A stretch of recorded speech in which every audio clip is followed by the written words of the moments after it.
This is CGTN, China Global Television Network.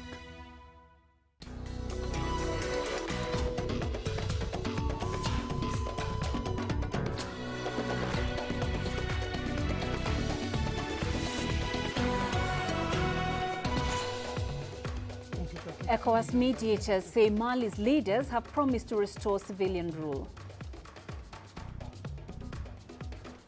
The UN General Assembly commits to ending AIDS by 2030. What does this mean for Africa? And France eases COVID-19 control protocols and welcomes tourists.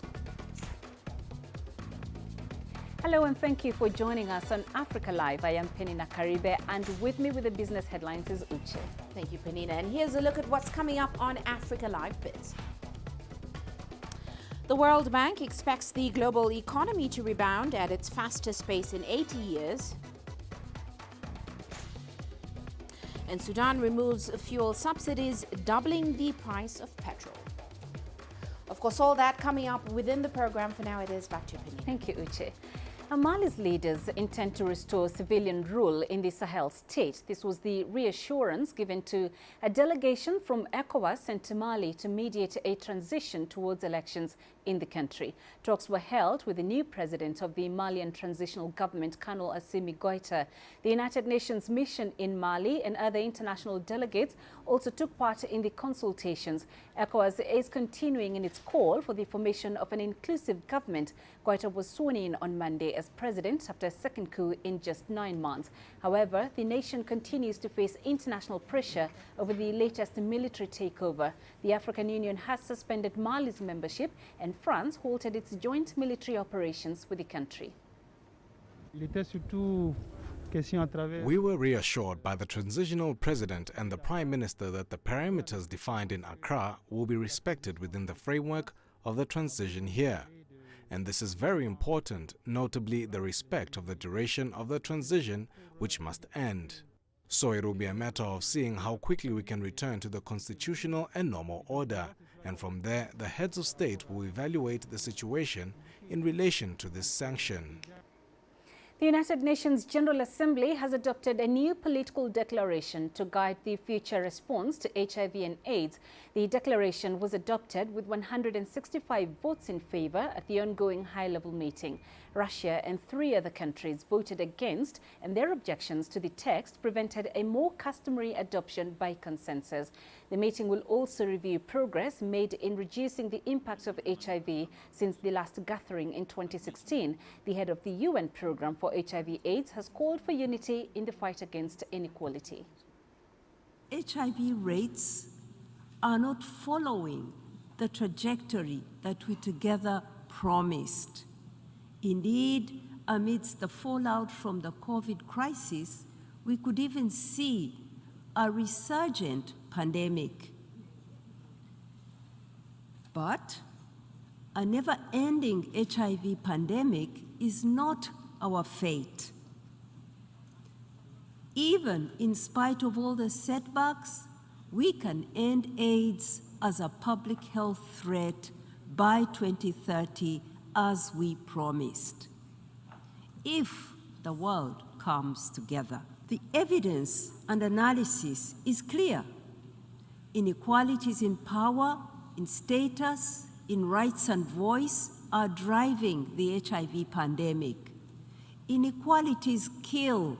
As the global AIDS strategy sets out, to end AIDS, we have to end the inequalities which perpetuate it. We need to stop blaming, shaming, and discriminating against people in need and start creating the enabling environments that can provide real help and hope.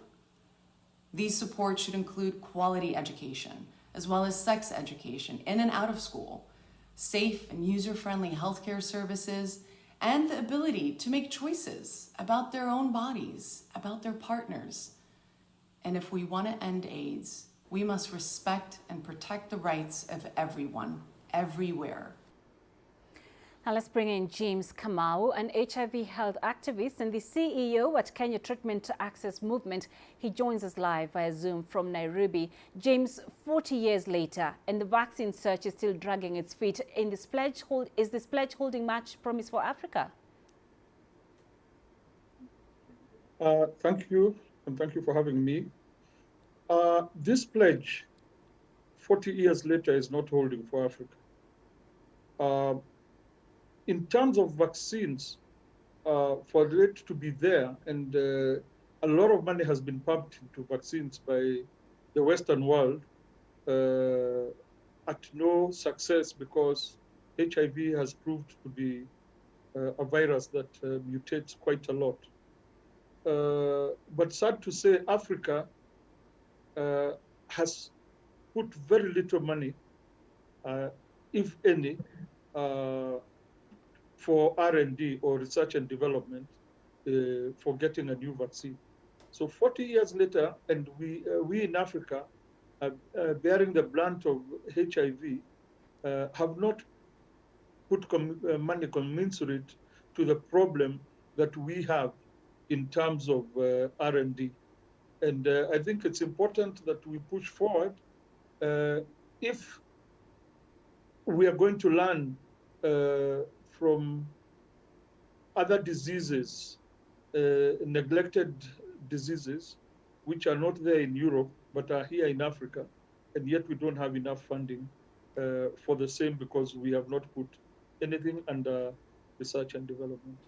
Now, AIDS risks becoming a forgotten disease in Africa. How has attitude change affected infection and testing rates on the continent? I don't think it is going to become a forgotten disease. Yes, we are doing very well. We have put a lot of people in the 40 years on antiretroviral, life-saving drugs. But the infections, we still have a lot of infections. We still have children being born HIV positive, which in my view is a crime, because no child applies to be born, and there are methods within which we can stop mother-to-child transmission. And I think the only thing we have done in Africa is become complacent, because those who are on ARVs continue living lives normally. So maybe a lot of people take it for granted.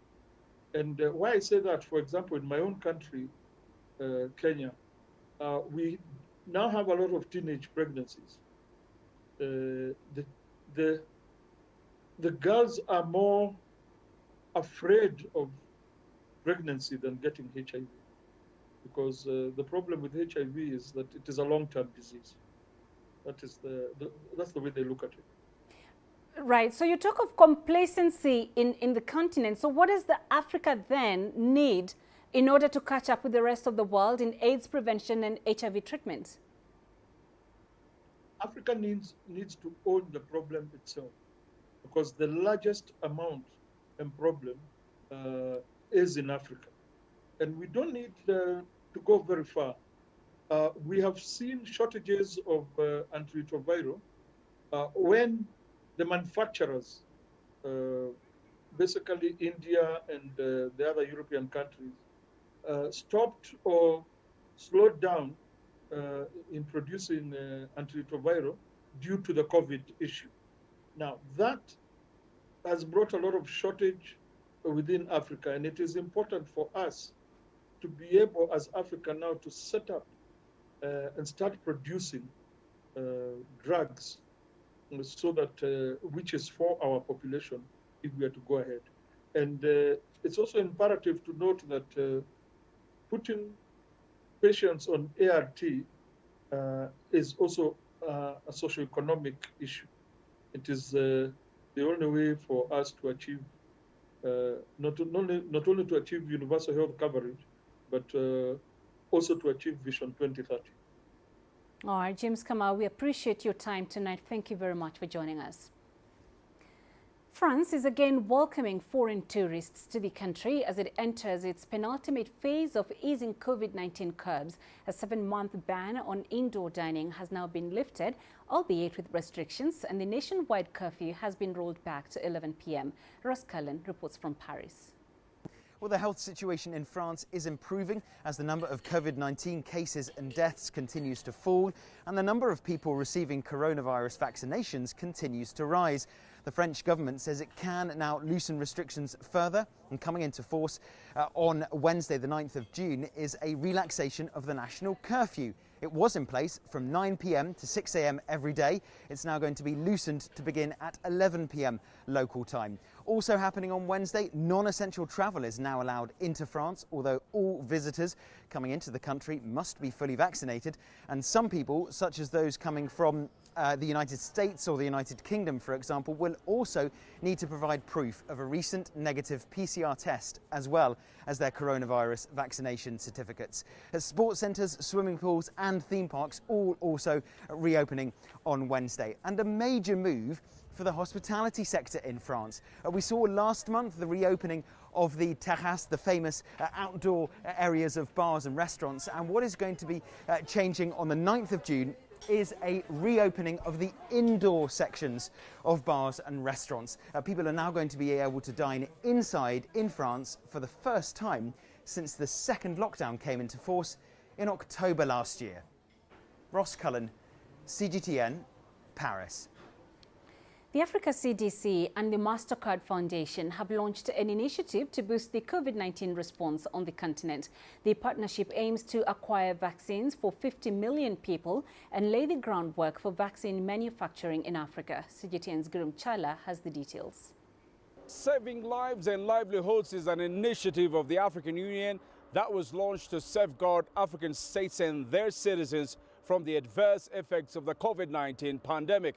And together with the MasterCard Foundation, the African Union and Africa CDC have unveiled a plan of partnership for COVID-19 vaccination in Africa. Lives are going to be saved through the vaccine purchases. Second, there is a commitment to work directly with our public health institutions and make them stronger. Creating parallel systems has not been effective or sustainable. Third, there is a long-term vision to build Africa's capacity to produce high-quality medicines and vaccines right here on our continent. President Paul Kagame, who is the African Union champion for domestic health financing, however, said Africa needs to also explore ways of local investment for effective combat against the pandemic. We want to get out of this crisis with a business as usual mindset. That means investing much more of our own domestic resources in our national health systems. The African Union Commission and the African Union Development Agency, NEPAD, have technical resources to assist member states with this priority. Currently, the African Union, through the continent's Centers for Disease Control and Prevention, is working round the clock to manufacture COVID-19 vaccines within the continent. And the kind of partnerships being made, such as with that of Canada's MasterCard Foundation, is playing a key role in making the continental plan a reality. Gurum Chala, CGTN, Addis Ababa, Ethiopia. South African President Cyril Ramaphosa has put his Minister of Health, Zweli Mkhize, on special leave. The move comes amid allegations that the Health Department irregularly awarded COVID-19-related contracts to a company controlled by former associates of Mkhize. A statement from the presidency asserts that the period of leave will enable the minister to attend to the allegations and investigations. It's the latest in a series of corruption allegations linked to coronavirus-related tenders that have caused public outrage. Tourism Minister Mamoloko Kubai Ngubane will serve as acting Minister of Health until further notice. China is inching closer to sending another group of astronauts to space. Its Long March 2F rocket has been vertically transferred to the launch site. The mission will be carrying the Shenzhou 12 spacecraft later this month with a 3-member crew on board. The destination is the Tianhe core module of China's space station, where they will stay for 3 months before returning to Earth. The Tianhe module was launched earlier in April. China says it also plans to send one more manned mission to space later this year. Now, China is in the process of building its space station Tiangong with the core module Tianhe already in orbit, along with the Tianzhou cargo ship. Chinese astronauts are bracing to play a key role in the mission. In an exclusive interview with CGTN, Hao Chun, director of the China Manned Space Engineering Office, says the country welcomes international cooperation. The construction of the space station will be implemented in 2 phases.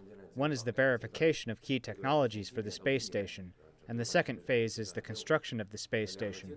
Our task is to complete it in 2 years. 6 missions were planned for each of the 2 phases. Among them, the Shenzhou 12 spacecraft will carry 3 astronauts. They will stay in orbit for 3 months.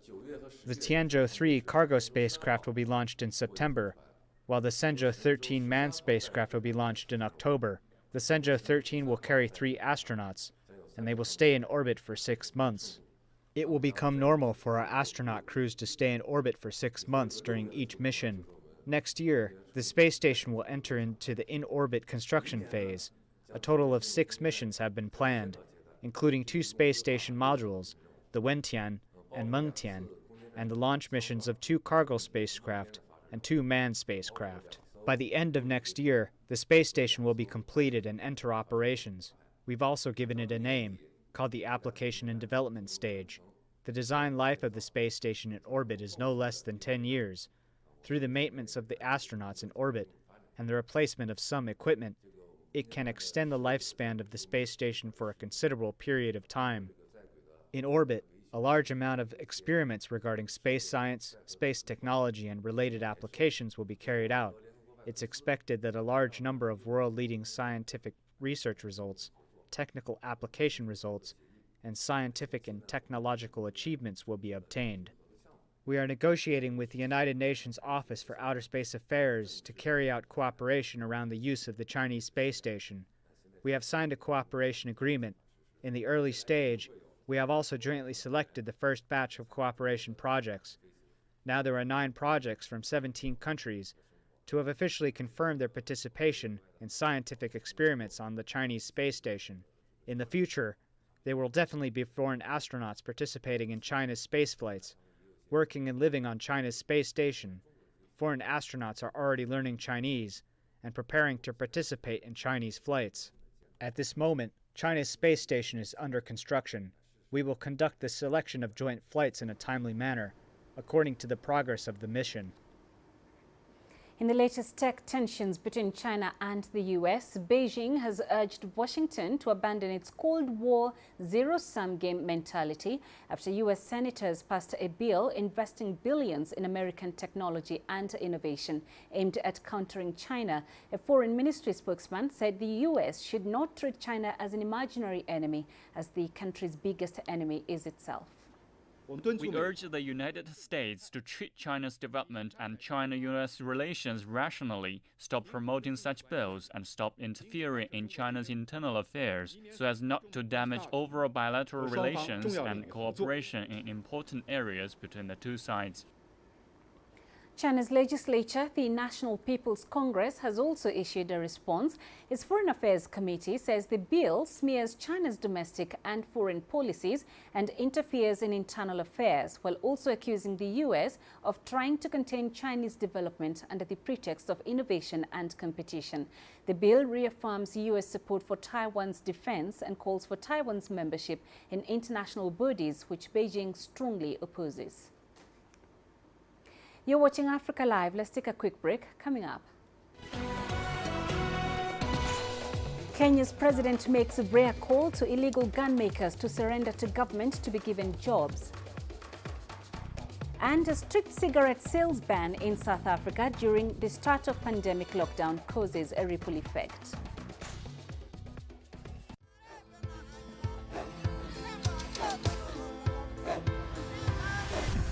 Africa is a continent of diversity, with varied climates and enchanting geography, and a people so distinct, but with a shared enduring spirit.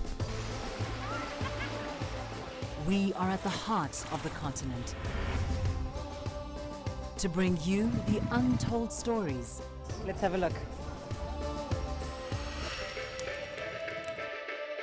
We celebrate Africa as it shapes its own destiny. Tunis, Cairo, Juba, Johannesburg, Ethiopia, Tanzania. Africa Live. Find your voice.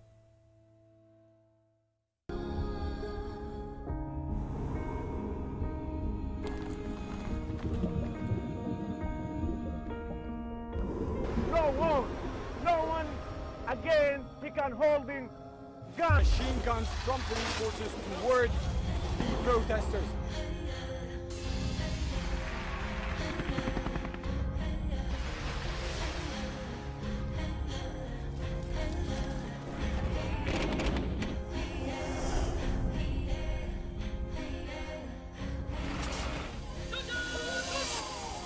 Were you worried about your life at that particular time?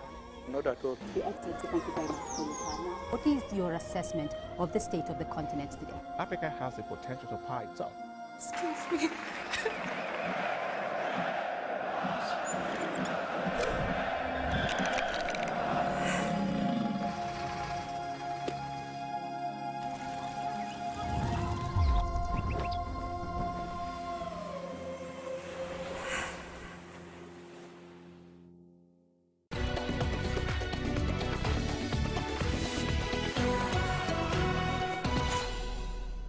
Kenya's President Uhuru Kenyatta is calling for those operating in the illegal manufacture of guns to join the government firearms factory. The factory was opened in April to cut the cost of acquiring weapons for security forces.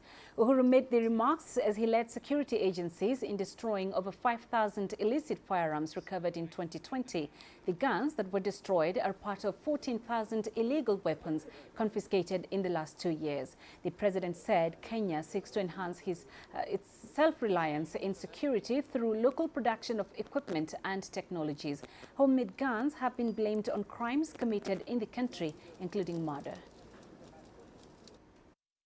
The task of a peaceful and secure Kenya is a responsibility of each and every Kenyan.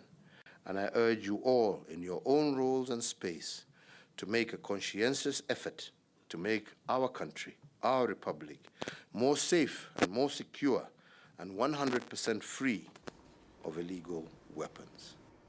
The Nigerian Army and Air Force say they have foiled a terrorist attack in the northeastern state of Borno. Officials say many suspected insurgents were killed as the soldiers engaged them in a fierce gun battle. Our correspondent Tessem Akende reports. The suspected terrorists attempted the attack on the Dikwa community on Tuesday. The armed men are thought to belong to the ISWAP militant group, which is a rival faction in the region to Boko Haram. They reportedly arrived in a convoy of armed trucks but met resistance from Nigerian military forces. Many militants are understood from local sources to have been killed in the gun battle, although exact numbers are unclear. ISWAP is a breakaway faction of the Boko Haram militant group which has waged a long-running insurgency in the north of the country. Tessem Akende, CGTN, Jos, Nigeria. South Africa has struggled to get smokers to kick the habit for decades, but a strict cigarette sales ban during the first 5 months of the COVID-19 lockdown may have done the trick. One major retailer is continuing to see a slump in sales despite the ban being lifted for close to a year. CGTN's Julie Shire tells us more. South Africa has around 8 million smokers, according to a study by the University of Cape Town's Economics of Exercisable Products Research Unit. An estimated 1 million quit when tobacco products were banned during the COVID-19 hard lockdown last year. Between 25% and 50% of people have since relapsed, but the decline is still significant.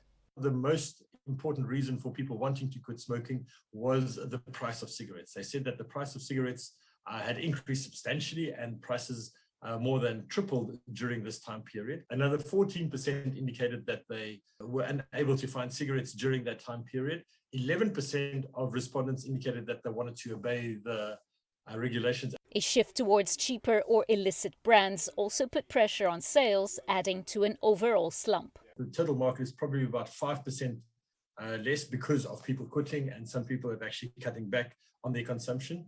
But what we also see is that some people have actually moved away from, let's call it traditional brands, to cheaper brands that they might have gotten used to during the lockdown period. Bad news for the economy, but good news for the population. Smoking costs the country around $3 billion annually, almost 1% of GDP.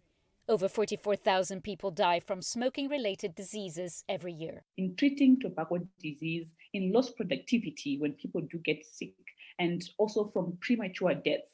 So definitely it does cost our economy a lot of money. So when people actually stop smoking, we have a more healthier nation, we have a healthier workforce, and we also have people saving money. Government is hoping to reduce smoking rates further and create healthier lifestyles. It's pushing for tougher laws, which largely prohibit smoking in public places. The biggest impact that we get from people who want to quit is if the excise tax increases, if the price goes up, and if cigarettes become less affordable. Unfortunately, South Africa currently has a problem with illicit trade. At least 30% of cigarettes on the market are illegally manufactured and sold, which could hamper efforts to reduce smoking rates. Julie Shara, CGTN, Cape Town, South Africa.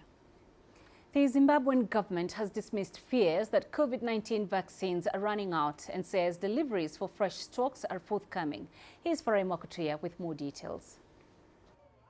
Since receiving its first consignment in February, Zimbabwe has been aggressively administering jabs in a nationwide drive.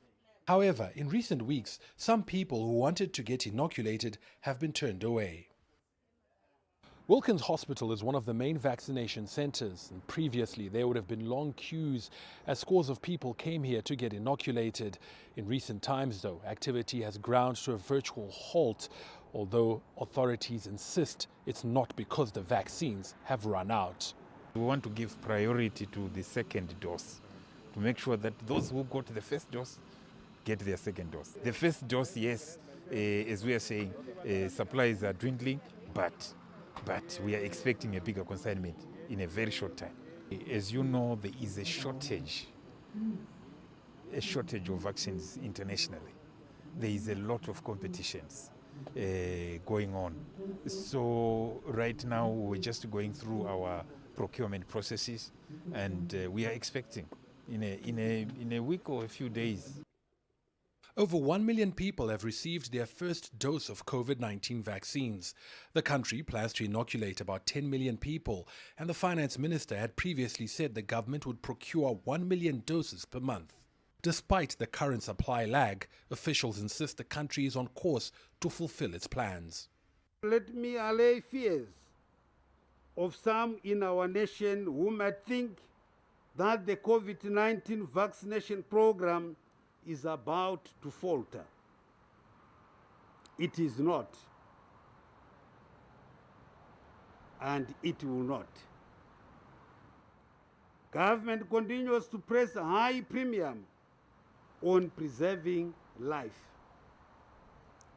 It continues to use its resources and the international goodwill it commands to access regular, adequate vaccines which enable us to maintain the vaccination tempo and thus save our people.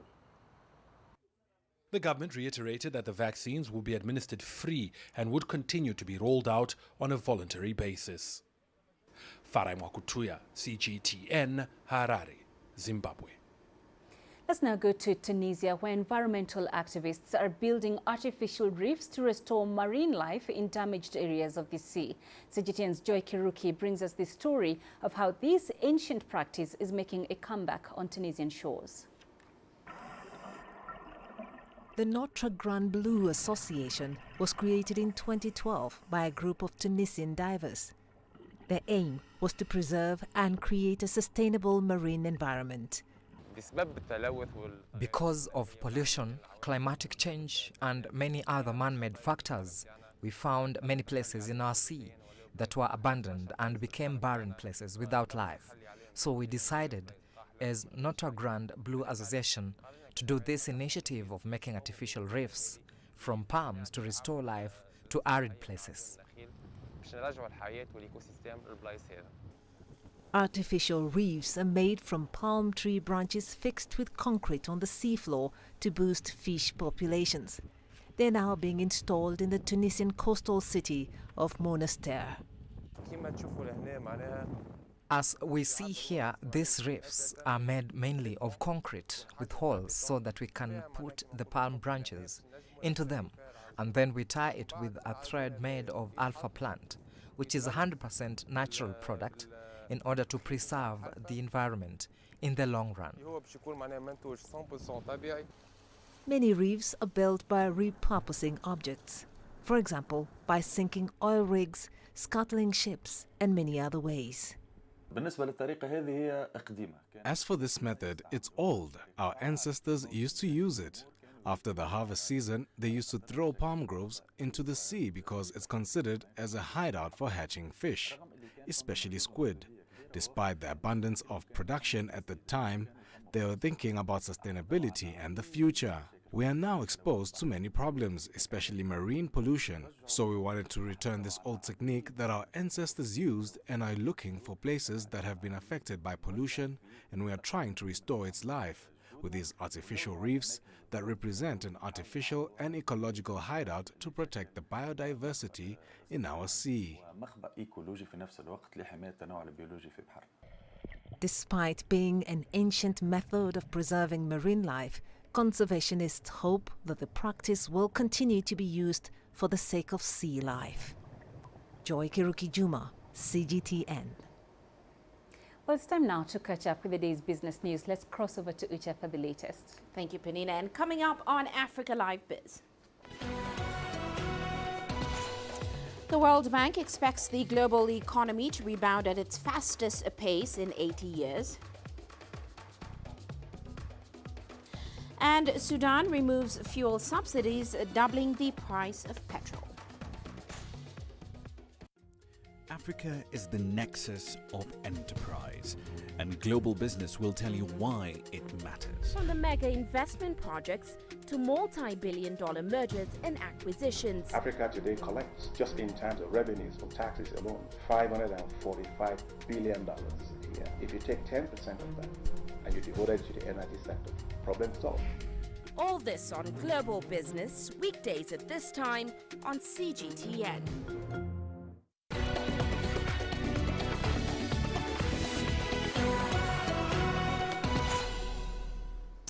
Now, the World Bank expects the global economy to rebound at its fastest pace in 80 years. It is predicted to grow by 5.6% this year, which is the fastest post-recession recovery in decades. And that's partly led by a strong rebound from both China and the United States. The World Bank has revised up China's growth forecast for this year to 8.5%. Now, analysts credit the country's ability to contain the pandemic quickly and a boom in global trade. But of course, the recovery isn't even. Many developing economies continue to struggle with the pandemic, holding back their recovery. Meanwhile, Sudan has fully liberalized gasoline and diesel prices following a statement from the finance ministry. Previous prices will be cancelled to give way to new prices in line with import costs. Now, Tuesday's move is the latest in a series of fuel price increases. The price of gasoline will now rise from 150 Sudanese pounds, which is about $35 per litre, to 290 pounds, or about $68 . Now, Sudan has been implementing aggressive IMF-monitored reforms in the hopes of turning around its economy and attracting debt relief, as well as renewed financing.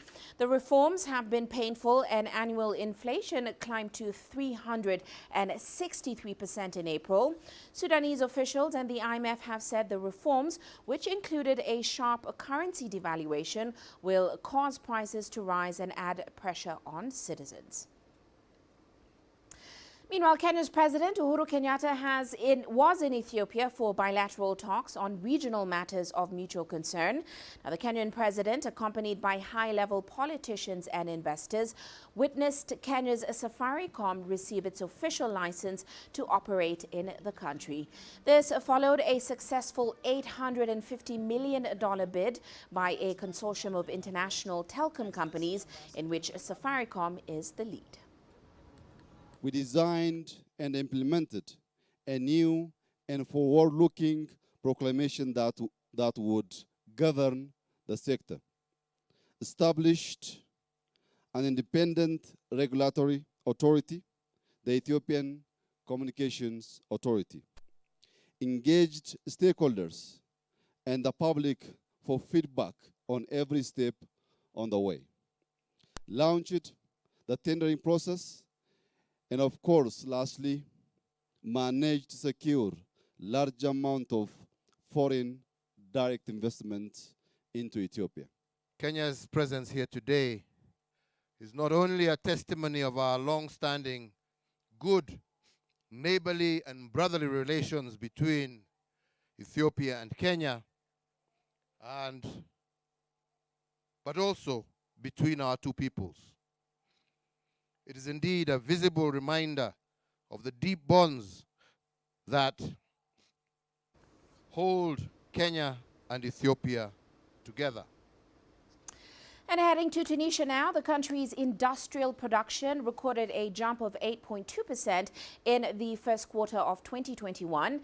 That's as it struggled off a decline recorded in the fourth quarter of last year. Now, data released by the National Institute of Statistics indicates that manufacturing and extractive industries grew the most during the period, and they were supported by increased investments. While CGTN's Anin Shaushi has more details from Tunis. Tunisia's Ministry of Industry, Energy and Mines explained that the upward trend is the result of an increased domestic investment by 15% and foreign direct investment by 30%. These positive results of industrial production show the business and investment climate in Tunisia is still viewed as favorable by local and foreign investors. The state now aims to boost industrial production in all sectors while attracting more capital. More investment in industrial sector means more production in Tunisia.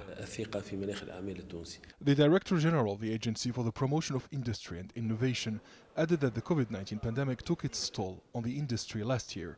However, the negative repercussions have been limited since January 2021. In fact, the number of declared investments has risen by 24%. 2020 was marked by a deep crisis. The borders were closed, exports suspended, and investors reluctant to fund projects. Despite all these factors, the first 4 months of 2021 show the true potential of the Tunisian industry. The launch of new projects will reduce unemployment by up to 2.3%. These economic forecasts depend on the post-pandemic crisis management. Experts in the North African state have urged the government to reform the industrial sector. Almost half of Tunisia's manufacturing environment is oriented towards overseas markets, with 2,500 fully exporting companies out of a total of 5,500 firms. Tunisia's industrial sector is closely tied up to the agriculture and service sectors and other industries. Industrial production is up, but the upward trend needs some conditions to be maintained. It needs urgent reforms, or Tunisia will remain dependent on Europe. Our main aim is to become the factory of Europe, but we are still a small workshop of Europe. According to the monthly report of the National Observatory of Energy and Mining, exports of energy products recorded a 75% increase in value during the first quarter of 2021. This as the energy trade balance deficit dropped by 41%. The COVID-19 pandemic and the general lockdown simultaneously suppressed domestic supply and international demand in 2020. Authorities say Tunisia's industrial production and manufacturing industries would benefit from a post-pandemic economic recovery. Adnan Shawishi, CGTN, Tunis. Meanwhile, Kenya's flower sector is turning to China's lucrative market in an effort to boost earnings and to diversify from traditional markets.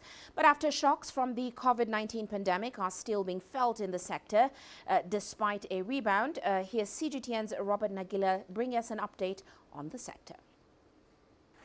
It's mid-morning at the Redlands Roses flower farm in Ruiru, about 45 kilometers from Nairobi. The first of 3 daily harvests is almost complete. There are over 200 variants of roses grown here in what can be described as a labor-intensive process from the point of planting to boxing. Kenya is the third largest exporter of cut flowers, with Europe accounting for about 70% of its roses. In 2019, flower exports generated about $1 billion in sales. To boost sales, more farms like Redlands have entered the lucrative Chinese market. We started 5 years ago because it's a very big country, so a big volume of consumers and a big volume of high acquisitive power. After harvest, the flowers are taken for processing to identify quality roses for export. The flower farm exports spray roses to China. These have more than one flower per stem. Because of the COVID, the business stopped quite a long time in China. We were at about 100 boxes to 200 boxes a week, and currently we are at 100 boxes, but it's increasing. Like other sectors, flower exports plunged at the onset of the pandemic. But as global markets have reopened, the sector has rebounded.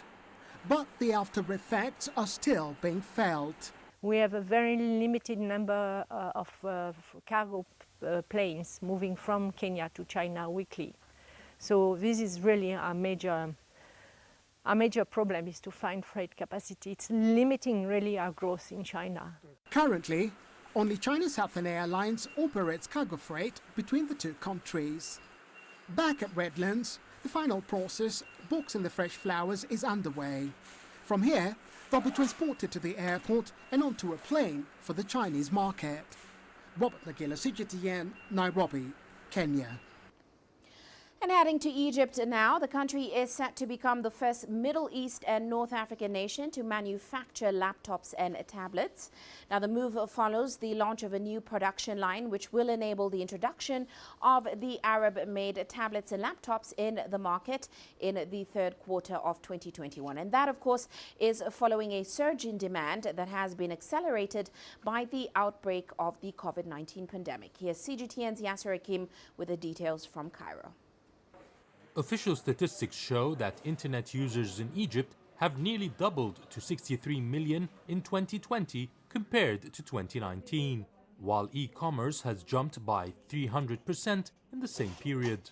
This increase has been fueled by the outbreak of the coronavirus pandemic in March 2020. The surge in demand for laptops and tablets prompted a partnership between the state-owned Arab Organization for Industrialization and Jordan's TAG Global to produce the first Middle East and North African brand. There has been a growing demand for laptops and tablets for personal and business use. We felt we have a duty to localize this industry instead of only importing. We installed 2 of the highest developed production lines for laptops and tablets and are tested in the most extreme conditions to ensure quality and durability. In the beginning, we plan to produce 300,000 units a year and have the capacity to increase this number if the market demands more. We have also made plans to export to African countries in the near future. The price of the laptop and tablets is expected to be 25% less than competing products in the market. 2 new segments of the population have raised online activity since the COVID-19 pandemic struck. Employees of companies and institutions that continue work from home, and millions of students, as the Egyptian educational system has been transformed into online studies. The Egyptian brand caters to such segments. Companies in my line of work are all transferring their work online, so all our work is on laptops and tablets. The market is opening up. I hope the Egyptian brand can compete with international names. We will support the Egyptian product even if it struggles at the beginning, but we'll encourage it until it succeeds. We receive the tablets after paying the import costs, tariff costs, taxes and transport costs. But when they are produced here, we will save all these costs and it becomes cheaper for us as students. Secondly, it creates jobs and adds value to the economy. The tag Blue 2, a temporary brand name for the laptop and tablet, is a mix of local and Chinese components. It is not just assembling a product. We have the best lines to produce the main board. We produce it now, and we'll add other locally produced components as we go on. Of course, we are working with China because most international companies use the electronic components from China. We are doing the same with the big Chinese companies that provide us with high-quality electronic components. To ensure access to consumers, 100 sales and service centers are being set up countrywide, as well as deals with distribution companies. The Egyptian laptops and tablets should be in the market during the third quarter of 2021. Yes, Hakim for CGTN, Cairo. Well, that's all for now on Africa Live Biz, but later on Global Business Africa, South Africa seeks private contractors for additional electricity. All that are coming up at top of the hour. For now, do stand by. Peninah returns with more news after the short break. Join us in Global Business and see Africa through our eyes.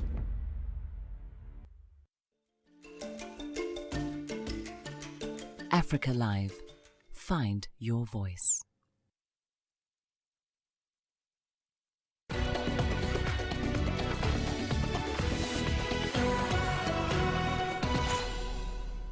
The Egyptian government has established its first replica production line to meet the growing demand for ancient artifacts. This is aimed at offering high-quality copies of popular statues and other artifacts for sale to tourists. For many years, the government has been fighting the smuggling of authentic artifacts. Adel Mahroui tells us more. The ancient Egyptian civilization has attracted many from all over the world. Millions of tourists come every year to see for themselves the magnificence of the pharaonic monuments and artifacts. And to further enhance this experience, Egypt is now offering locally produced replicas of famous treasures so that tourists can take some well-made souvenirs back home.